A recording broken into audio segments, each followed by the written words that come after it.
welcome to Our Farmhouse Kitchen, and I'm Farmgirl Jo, and this is my kitchen. So I'm sorry I missed last Friday. We had company in town, and I did not do a video last week, but it's Farmgirl Fridays, and I'm going to go ahead and show you something else that I've done in our home to ditch a store-bought product, but yet it's going to be much better for you. So it's mayonnaise. Mayonnaise has a lot of stuff is genetically modified. It is heavy in soy, and let me get my reading glasses and let's go through some of the ingredients. So it is soybean oil, that's the first thing, which I do not do any soy. Egg yolks, distilled vinegar, and then it contains sugar, salt, natural flavors, lemon juice, calcium diazide, whatever, to protect quality, and extracts of paprika. Now this is an Aldi's brand. I had to ditch Hellmann's a while ago, and I'm not picking on that product at all. I'm just saying there's a lot of products on the market, and these ingredients, especially for me, it's soy. So we're going to go ahead and ditch that, and we're going to go ahead and do mayonnaise today.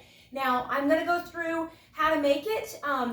It took me a lot of practice. The biggest thing is to purchase one of these. It's an immersion blender, and that is going to help you make your mayonnaise. I tried it with a food processor in different ways and could never get it to emulsify, and this was the easiest way to do it. And then the other thing is this mayonnaise is not going to sit in your refrigerator for as long as the store-bought mayonnaise because it doesn't have any preservatives in it. So we're using a farm fresh egg. We actually just took it out of the coop today, and it's freshly washed, and I just cracked it to make the video go faster. But anyways, I label mine with the date I make it, and if it's 7 days, it's gone. I just pitch it. Usually we use it up within those 7 days, but I just want to make sure that if you're converting yourself to homemade mayonnaise versus store-bought, make sure you put the date on it because you don't want to take in a product that will make you sick.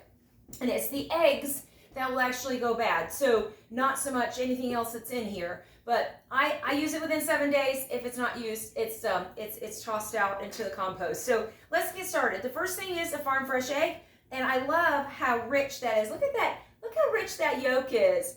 That's from our eggs here. They are soy-free grain eggs, grain on the chicken. And so then it's going to be some lemon juice. It's going to be some ACV or apple cider vinegar. A blend of seasoning. You can find this recipe on my website at www.ourfarmhousekitchen.com. And what we're going to do is we're going to go ahead and blend this first. And so we make sure this is nice and blended. And then I have also taken out and pre-measured my olive oil. This is going to be a light olive oil.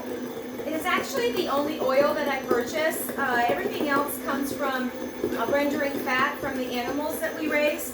So we use a lot of tallow, which is going to be from our lambs as well as from beef. And then we were blessed with a goat this year. They have very little fat, but we rendered what fat that was. I do save the chicken fat, but mostly for the dogs. Okay, so that's going to be, and this, I like it nice and foamy like that right there. Now, this is the trick to homemade mayonnaise. And to get it to emulsify, you have to go extremely slow. I mean, drizzle, like just a little bit at a time. You don't want to dump your olive oil in there. For it to emulsify and make it look and have the consistency of mayonnaise, you need to go really slow. So this is going to take a process. So what I do is I start my immersion blender, and then I just barely start to drizzle the olive oil. You don't want to go fast. This is like my mistake that I made so many times when I was trying to do my own homemade mayonnaise. I got frustrated. I threw so much out to the chickens. They weren't loving it though. They weren't grumbling and complaining about me testing things in the kitchen. And you just keep working that olive oil and your immersion blender. And I kind of work it up and down a little bit. You can see it starting to thickening just a little bit. But you want to keep working it, and you want to keep drizzling it really, really slow. Do not go fast with this process. I should have some background music or something like that playing. But I don't know about you. I love deviled eggs. I love chicken salad. I could use it like anytime I make like a salmon patty or anything like that. We don't eat a lot of fish. It does kind of make a mess. Probably hang on to it as a bigger it gets. Okay, you can see it's starting to go thicker. You can see it thickening up, and it's starting to look like mayonnaise. So you want to keep drizzling it really slow as it emulsifies. Right now, the mayonnaise on BLTs are amazing. The lettuce is coming into the garden. Pretty soon we'll have our tomatoes. I'm right now getting them from a local greenhouse. And then our bacon, we don't raise any hogs any longer, so we get our bacon from a local. We buy it from Hoover's.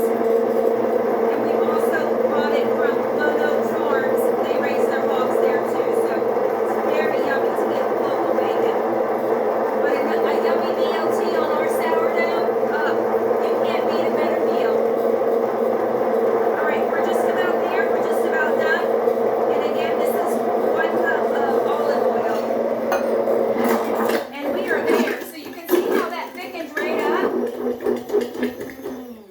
Okay, now that, my friend, is mayonnaise. That's how quick and easy you can convert your kitchen from getting a store-bought product that has GMO products in it, or it's chemically modified or has chemical science in it, and you can go back to the basics of your mayonnaise. And then this is my staple because I make my own Caesar. You can find that on my blog on Facebook or on the website. I make my own ranch dressing, which I do use our buttermilk. I have a friend that dehydrates my buttermilk for me, and I use that. So you do need the buttermilk to make a really good ranch dressing, but I use this mayonnaise for all of my base and all of my salad dressings, as well as for sandwiches and anything that I would use mayonnaise for. So again, I hope this really helps you to be able to look and say, you know what, I really don't want to do this anymore, and I really want to start doing more things just like in my home and in my kitchen with what I have in my pantry. And this is one of the things you can do. So, hey, listen, until next time, it's Farmgirl Jo. I hope you enjoyed our time together. And until next Friday, hey, listen, start getting in your kitchen and see what you can do. You don't have to have a big old farm to homestead. You can actually just start in converting some of your products in your pantry into good, wholesome foods for your family. Hey, listen, I'll see you next time. Thanks for tuning in. Have a good day.